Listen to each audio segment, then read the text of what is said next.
Donc je rappelle qu'un de notre objectif, c'est Entscheidungsproblem. Entscheidungsproblem ou le problème de la satisfaisabilité qui est équivalent.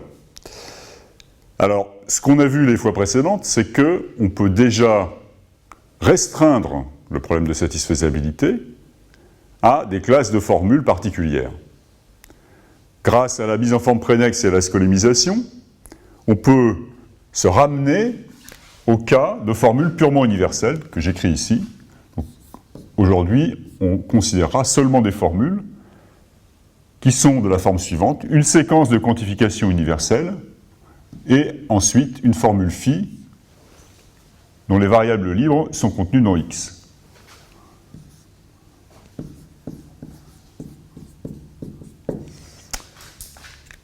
Donc on a ramené la satisfaisabilité à la stabilité de formules de cette forme, et aujourd'hui, ce qu'on va faire, c'est montrer qu'en fait, on peut aussi se débarrasser des quantifications universelles.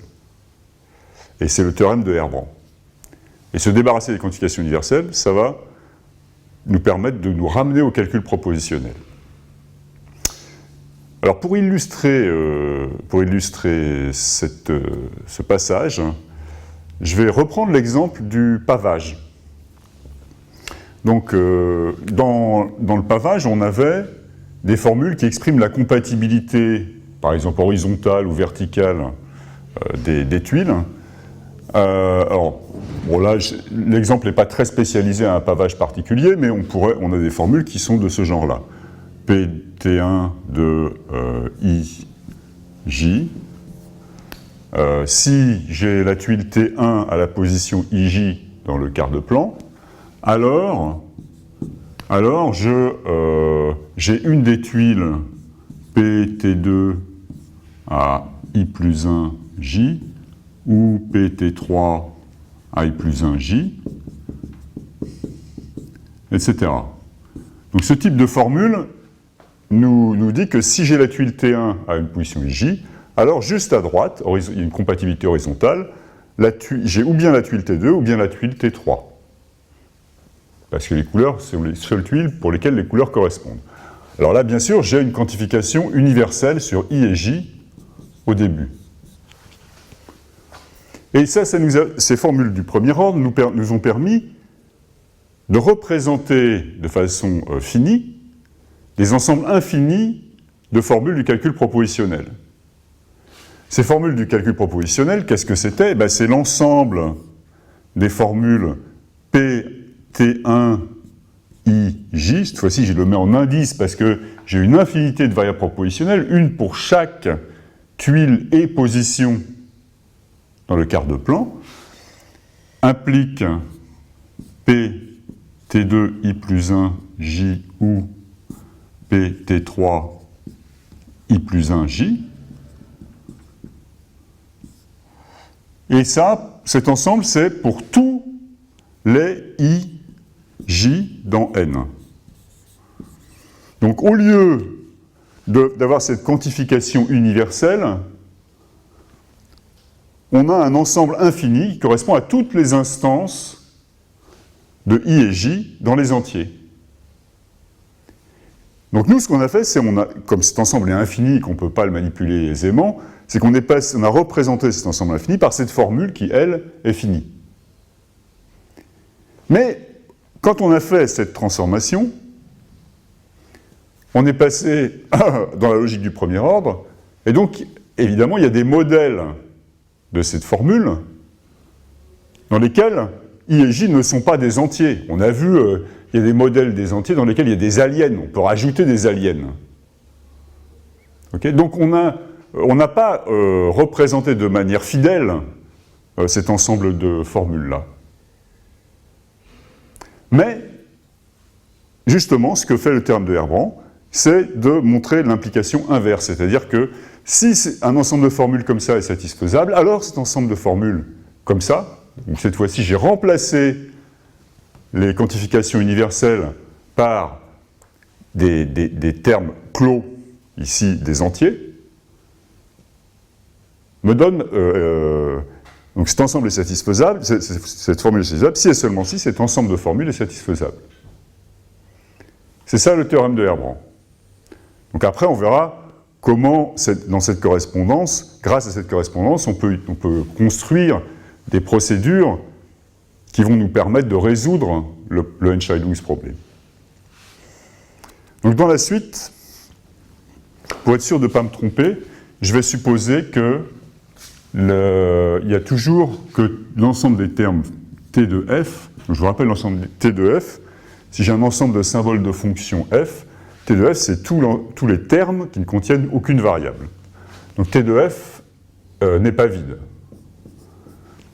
C'est-à-dire qu'il y a au moins une constante, un symbole non d'arité 0 dans f.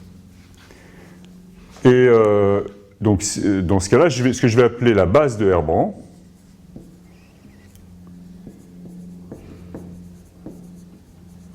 B, c'est l'ensemble des P de T1Tn tels que T1Tn sont dans T de F et P est un symbole de prédicat d'arité n. Donc en fait, la base de Herbran, c'est l'ensemble de toutes les formules atomiques sans variable.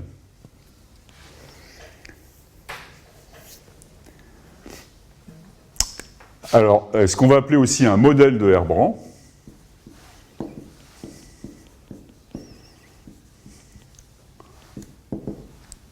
c'est un modèle dont la F-algèbre, une structure, j'ai plutôt écrit une structure, dans la F-algèbre sous-jacente,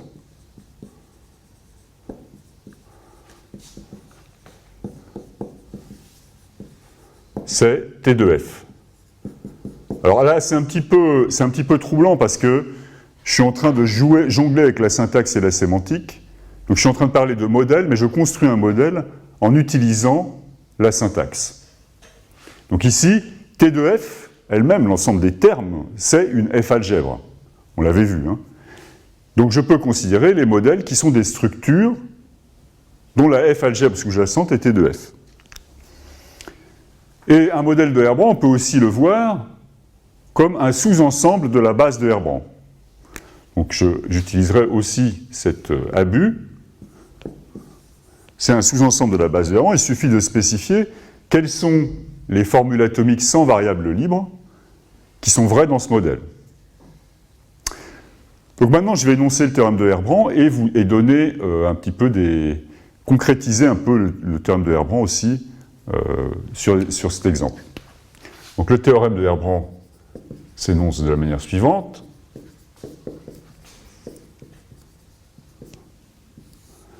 Si j'ai un ensemble de formules E purement universelles,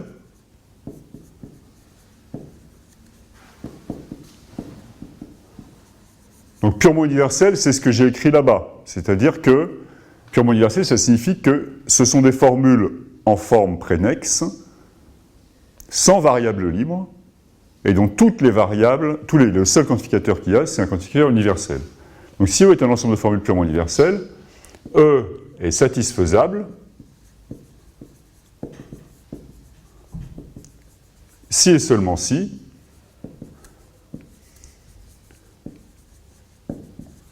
E a un modèle de Herbran.